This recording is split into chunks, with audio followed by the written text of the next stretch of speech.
Hello, everyone, and welcome to the Resilience Reflex Show. I'm your host, Zaheen Nanji, and today we have with us an amazing guest, Crystal Conway, who has just completed her manuscript on her book, Never Lose Hope.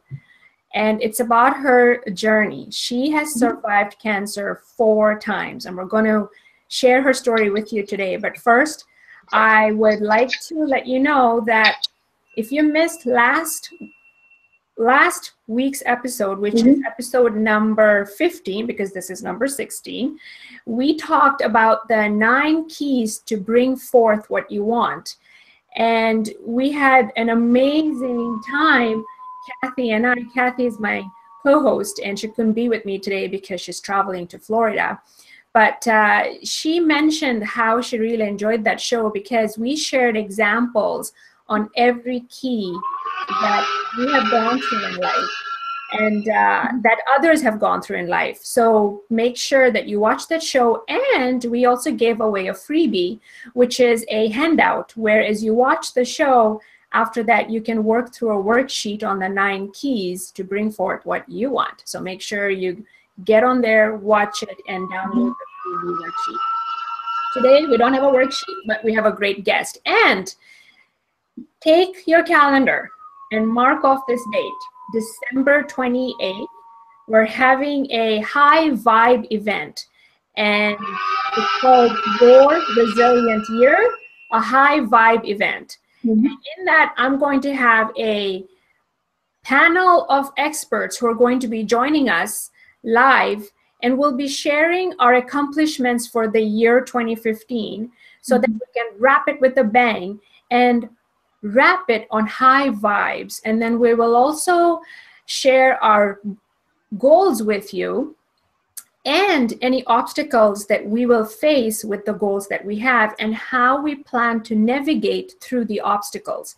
So if you want to learn how others do it, join me on the show on Monday, December 28th at 10:30 a.m. Mountain Standard Time. So I'm just going to, for those of you watching the Hangout, I'm going to share my screen with you so that I can show you the time and what we're going to be talking about. Crystal, can you see the screen? I certainly can. Okay, so there we go. Episode number 17, special edition, Your Resilient Year, a high vibe event at 10:30 a.m. Mountain Standard Time. And you'll also get a bonus worksheet included, because exactly what we have gone through with our accomplishments and our goals, you will do that as well at the same time.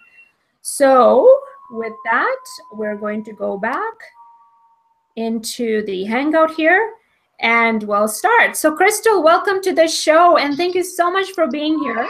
Thank you so much for having me back. Okay, now just so for those of you listening on the podcast or viewing the show, that noise that you hear in the background is Crystal's computer. She just has a nice little fan going there.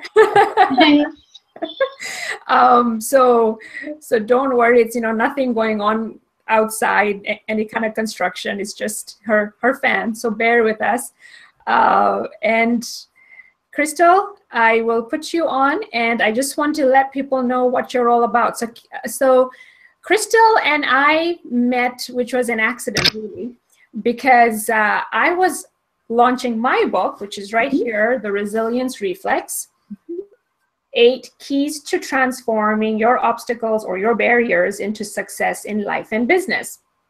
I was launching this as an ebook in September, and I decided to have my book coach on the show so that we could share with you how I wrote my book, and it actually went on to become an international bestseller on Amazon Kindle. Woohoo! I'm so excited. You should be. Yeah. So when he came on, I asked him if he had another author that he was actually working with. And he mentioned Crystal. And since then, we have become Facebook friends and Google Hangout friends. And I love to know what is going on in her life and her journey. And I'm so inspired by her story. I'm so inspired just by her and what she has gone through. And now to write a book and, you know, put it out there, and it's her story, it's her life. And I'm sure that when we read this book, and I can't wait to get it in my hands, I am going to be inspired by her, and so are you. And I thought, why not bring her on the show so we can speak some more and learn some more about her journey, so that you will learn something from her today that, you know, at the back of your mind, you may have thought, I wish I had done this, or I wish I had done that. And Crystal's doing it now. So why wait? You know, a lot of people say, I will wait until I get, I will be happy until this happens, or I will be happy until I lose weight, or until I open my business, or until, stop. You'll never. You have to be happy now.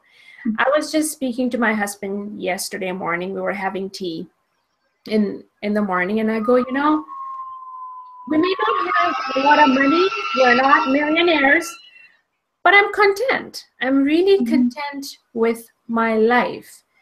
What I mean is I'm content with him. I'm content with my daughter. I'm content with the people around me. I'm content with what we have at the moment. Why? Because I'm grateful for that.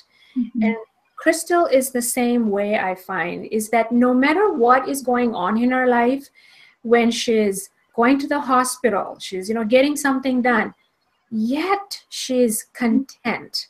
And that's because she's grateful. So Crystal, come on the show and tell us if I'm right, or is there something else that I'm missing? No, you're absolutely right. I've lived with cancer since I was 14 years old. And ever since the day of diagnosis, I've been just living life.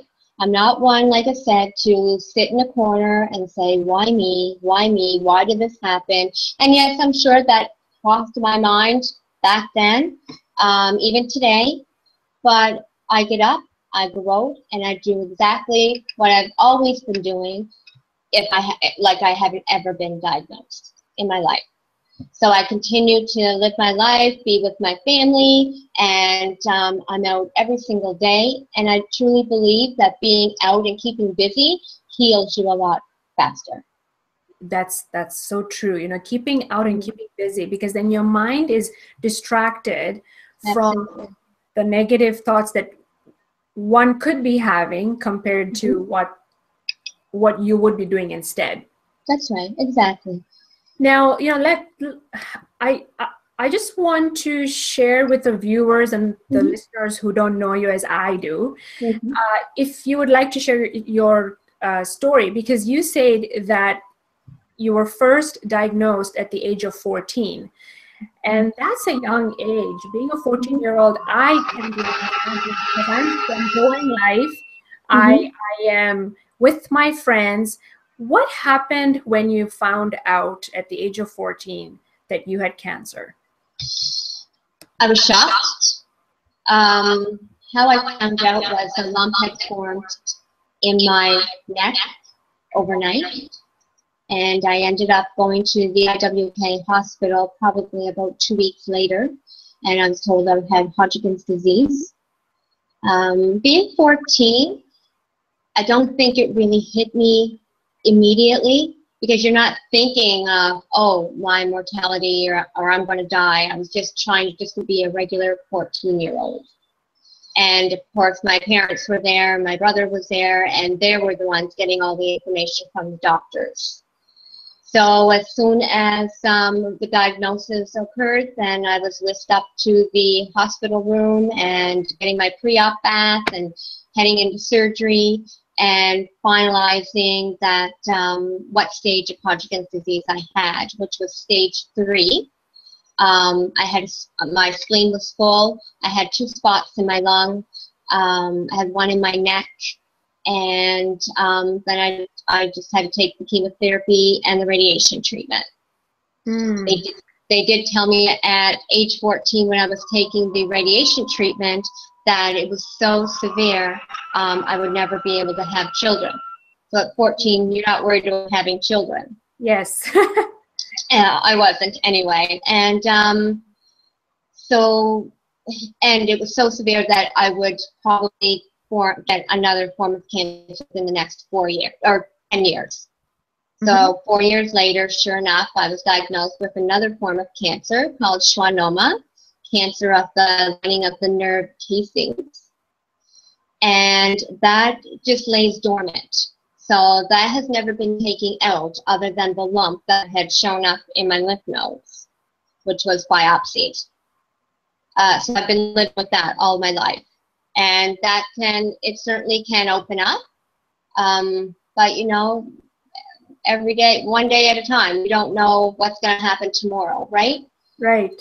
And then at age 26, when I had my son, yes, and I was going to take him home from the hospital, my doctor had seen another lump in my neck and had asked me to go down to get an ultrasound before I left. And I did, and turned out that I had thyroid cancer. Oh. But no treatment required. So the best cancer to have was thyroid. So I just want to kind of like pause here for a moment and just go back to the age of 14. You were told that you will not have kids. Right. And yet you had your son. I did. At the age of 21 or 26? I was 26. 26. So you must have just blown the minds away of doctors, right? I guess so, but no doctor really. I had so many different kinds of doctors, and most of them thought I was a miracle, yes. And but you know what? When I had my second cancer and they gave me 50-50 chance to live or die, you either take the treatment or you don't take the treatment. What are you going to do, because you only got 50-50 chance? Right. And I said, well, 50-50 chance isn't good enough. If you gave me 90-10 for taking the chemotherapy or taking the radiation treatment, now this is for my second cancer, I probably would have taken it. And how old were you? I was 18. 18, wow. What a young 18. age, and you had to make a decision then. Absolutely. I think by the time I was 14 and diagnosed with Hodgkin's, I was just thrust into adulthood, and I had to make those adult, decisions. And it went boom, boom, boom. It was just like a roller coaster, because I didn't really have time to think. I just had to, just keep on going. Mm. And then at 26, you gave birth, you became a mother. And That's then right. you were told now you have thyroid cancer. So that was your third one. That's correct.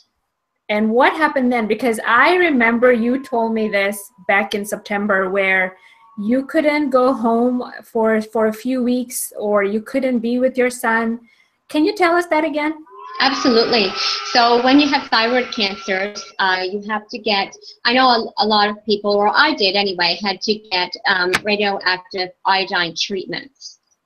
So that always had to take place up in Halifax. So I would travel to Halifax, and what they did for that was I was admitted into the hospital for 3 days, placed in a hospital room with plastic all over the floors, over the telephone, the bed, over everything.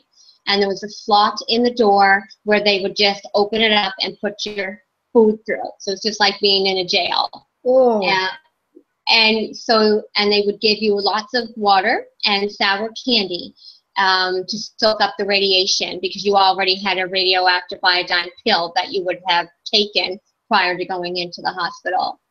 So after 3 days, a nurse would come in, open my door, stand outside my door. There would be a line, a tape line on the floor, and she would stand behind that with a Geiger gun machine, and she would point it at me, and that would let her know how much radiation was left in my body. And if all that radiation was gone, then she could release me. Oh, so how did you feel as a new mother who just gave birth and wanted to hold her son? How did you handle that?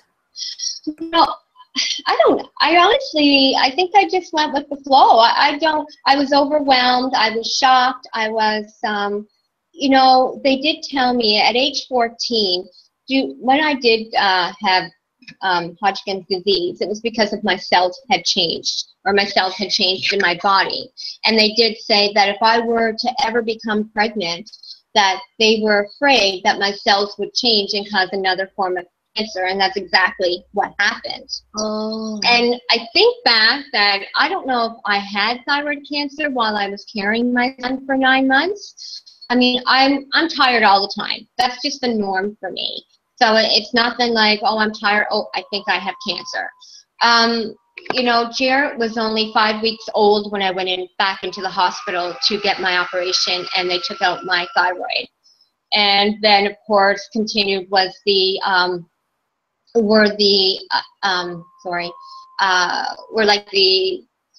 I can't even think of just the treatment that I had to go back and forth to Halifax. Yeah. And the radioactive iodine treatment was when I would leave the hospital, I couldn't be with my husband or touch my son for 7 days. I had to eat off separate plates, had to sleep in a different bed. I had to, you know, have my own towels, my face cloths, my own soap, everything like that for 7 days. Wow. Because it's so radioactive. That's crazy. And then your fourth time just happened, I believe it was last December or September 2014. Actually, coming up on a year, December 11th, 2014, diagnosed with breast cancer, 3rd stage, grade 3. Wow. Yeah. And then, so I just finished my, I had, that was back in December. I had biopsy done in January. mm-hmm. They had taken out the lump. They found 3 lumps, so 1 lump in my left breast and then 2 in my lymph nodes. So that's what they called stage 3, mm-hmm. or grade 3. And then in February, I started my chemotherapy, mm-hmm. and I went until April. Mm-hmm. And then I was supposed to take radiation. Mm-hmm. Which was at the time back in 1982 when I had Hodgkin's disease. It was called cobalt. So the radiation today is a lot better. The treatment's not better, but it doesn't burn your skin as much as it did back in 1982. It's not as toxic. Right. So what happened was, it came down to you can't take the radiation because you're so over-radiated after the 34 years. Oh. So again, we're back at 50-50. Oh. So you either 50% that the cancer will come back, breast cancer, whether it would be in the bone, in your clavicle, and what they worry the most about those with breast cancer is that it would form into the clavicle. And if I had taken the radiation treatment, because I was so over-radiated at the time, I would either lose the use of my left arm completely, or I would have severe nerve damage. So I had to pick a choice. So do you want, you know, if you want the radiation, we have to start it now. Mm-hmm. And because I've already had reconstructive surgery, I had double mastectomy with reconstructive surgery, they would still have to have the radiation in that area. So that would affect my that would affect my reconstruction. Right. And I just finished that in June, and they wanted to start the radiation back in August. Okay. So it turned out that I didn't take the radiation, and we're going to just do checkups and pray and hope and, you know, be strong. That's, you know what, when you talk about it, it's like you've accepted it and you've embraced the fact that this is what you have and you have mm-hmm. to deal with it on mm-hmm. a day-to-day basis. Mm-hmm. And I just want to tell the viewers again who are just joining us now, or if you're listening to the podcast, that Crystal is one of a kind. I don't think I have seen a story like hers or heard a story like hers. And that's why she decided to write a book. Now, that's why you're on the show today, because I want a lot of people to know about your journey and your book of hope. Now, I want you to show the viewers on the Hangout what your cover looks like. Here's the cover. Oh, it is Never Lose Hope. Doesn't she look stunning? Thank you. Here's my back cover. And that's the back cover. There you go. And this is when I was 14, diagnosed with Hodgkin's disease. Oh, wow. Okay. And there's my family now. Yes. My son, who's 22, and my husband, Aubrey. Wow. And then the overview of the book, showing, so when you read the book, it's about strength, it's about resilience, it's about courage and want to triumph. So tell me, what made you want to write this book? What was going on in your head when you thought, oh, I'm going to write a book? Because I knew I had a story to tell. And, you know, cancer is so prevalent today. Every second person I turn around, somebody was diagnosed with cancer, not with just breast cancer, with any form of cancer. And by me writing this book, it's an inspiration to those that need inspiration, first of all, and to know that there is life after cancer. And it's a productive life after cancer. Because a lot of people think, you know, if you have a cancer diagnosis, you know, it stops there. You don't do anything else. But that's not me. I'm one that just keeps on going and going and going. And cancer is not gonna define who I am. I will define who cancer is. Wow, that's awesome. I love that. It's not going to define who I am. And for those of you who know me, you know that I do a lot of coaching with NLP, neuro-linguistic programming. And that is a lot about the way we think and the language that we use. So neuro-linguistics, right? And the way we program ourselves is the way we think and the words that we use. And that will lead to our behavior, which will lead to the actions that we take in life. And if you just heard Crystal right now, the way she said, it does not define me. What she is doing neuro-linguistically is she's, you know, putting that I'm not my cancer. You know, cancer is right here and I'm right here. And yeah, I've learned to accept it, but it's not in me. It's not me. And that's why she's able to continue to be so fearless about it and know who she is and what she wants in life, and to be able to survive it 4 times. That's just a miracle in itself. But I do want to ask this to Crystal, because I think a lot of, you know, people who are watching right now or listening to the podcast are wondering, okay, Crystal, but I'm sure there are times you feel your lowest. How then do you cope and lift yourself up? Yes, I have my bad days, my good days, and my worst days. You know, not every day is a smiling day. There are days that I was deathly sick with the treatment that I had taken for breast cancer, for my Hodgkin's disease. Chemotherapy made me go from wall to wall. The walls did hold me up when I was younger. Today's treatment with chemotherapy is a little bit better. It's not as toxic as it was back in 1982. But when I did have my bad days, you know, I don't know. I would just either sit down, watch TV. If I don't know. I'm really not even sure how I got through it. I just, because I was always one that I would never sit there and say, why me? I just get through it. Right. And my question always, I say, well, what else am I supposed to do? You know, I'm not one to sit down and say, well, I can't do this, I can't do that. I just kept going and going, and I just keep busy. I'm always busy. You know, I'm always cleaning my house, or I'm going out to the grocery store, or I'm always busy. And my writing is a great therapy as well.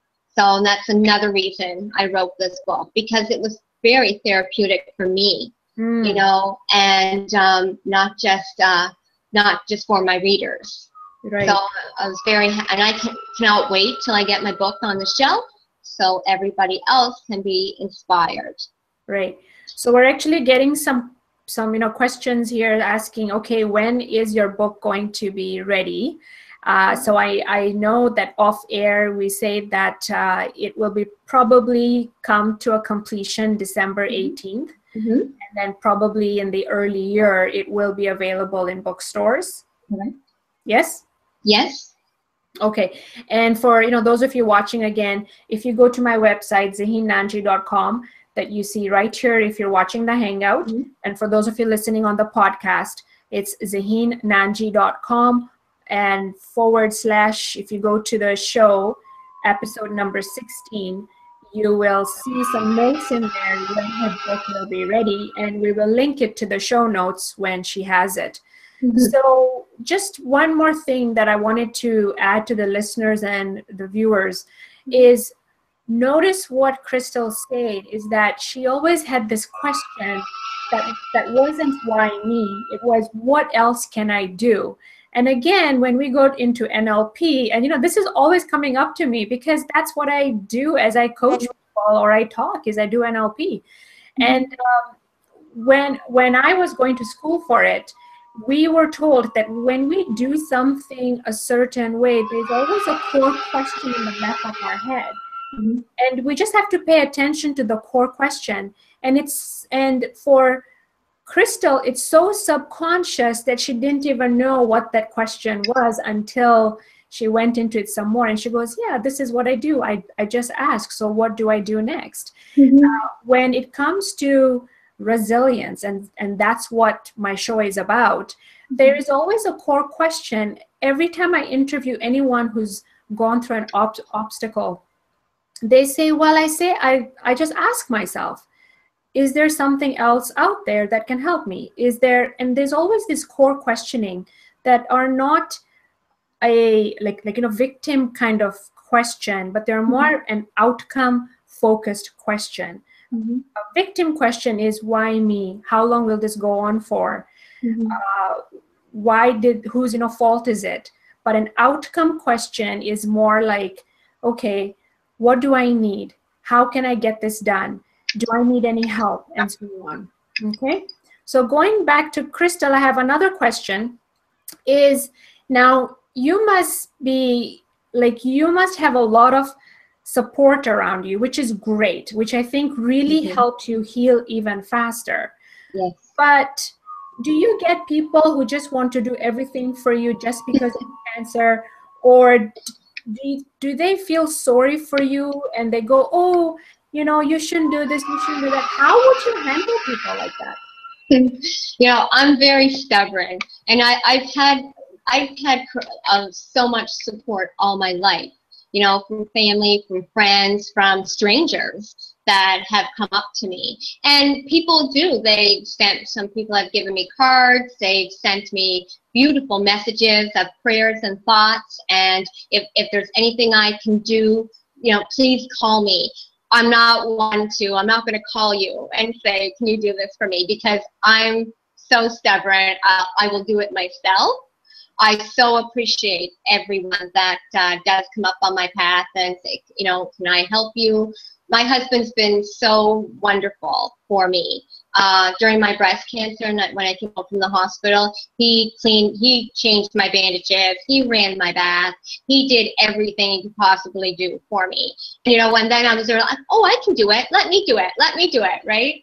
And he was like, no, I will do it for you. I can do it. I got 2 arms. I can do all of that stuff. But it made him feel good that he can do it for me, right? Even though my stubbornness is still there. Yes. So, even my mother or my sisters or my whole family, my friends, they always say, be careful now. Don't let me get that for you. No, I will do it. If I'm in such drastic pain, yes, I will ask you to help me out, or could you do me a favor? But usually I try to do it myself first. Yes. But my husband did everything for me during my breast cancer. Yes, and so you're saying that, if you have gone through something and if a loved one wants to do it for you, understand that the intention is there just so that they can help you out and feel, you know, good about it at the same time. But then also, how would you tell someone that, hey, you know what, I'm doing okay. I know you really want to help, but I'm doing okay. Is that something that you would just say to them? Well, I would say that, you know, I may be diagnosed with cancer, but I still have my 2 legs and I still have my 2 arms, and I can talk and I can breathe and I can, you know, I may be a little bit immobile at the moment because of the operation, but I'm not an invalid. You know, I can certainly still walk out to the kitchen. I can drive the car. I do appreciate that you want to help me. Don't get me wrong. And that's all I say. I mean, I do have a lot of people that help me. I have so much support. It's amazing, because I know there are people out there. I've read blogs on people that have lost their families because they've had a cancer diagnosis, which is very, very sad, because I could never even think that I would lose friends or, you know, family over a cancer diagnosis. I've had it all my life. So they just know that I'm stubborn and that I like to do things on my own, but I still let them help me out. Right. Okay. Now we have one last question, especially before we wrap up. But I want you to tell people where they can actually find you. I know you have a group on Facebook, so if you'd like to share that. Absolutely. And then now we can go through the next question here. Okay, so I'm on Facebook as Crystal Conway Gottwald. I do have 2 sites, and my other one is called Crystal's Extended Journey. So if you're interested in seeing my breast cancer journey, you can certainly friend request me, and I will certainly add you in.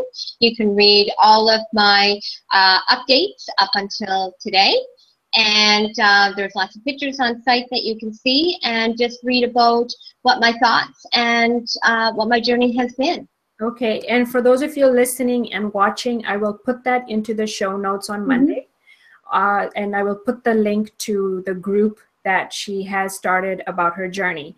So Crystal, one last question, which I'm sure and you know, those of you, especially the viewers and listeners who have been following you, something you did on Thanksgiving, especially the Canadian Thanksgiving in October, just brought tears to my eyes when I went through your letter of thanks to everyone in that group. Yes. And I just couldn't say enough about you, because now when I go speak, especially when I have speaking engagements, and I talk to people about health and how to be resilient when it comes to health, I always end with your story and with the note that you put on your group about how you're so thankful for everything in your life after so much that you've gone through. And I, you know, bring the audience to tears with your note.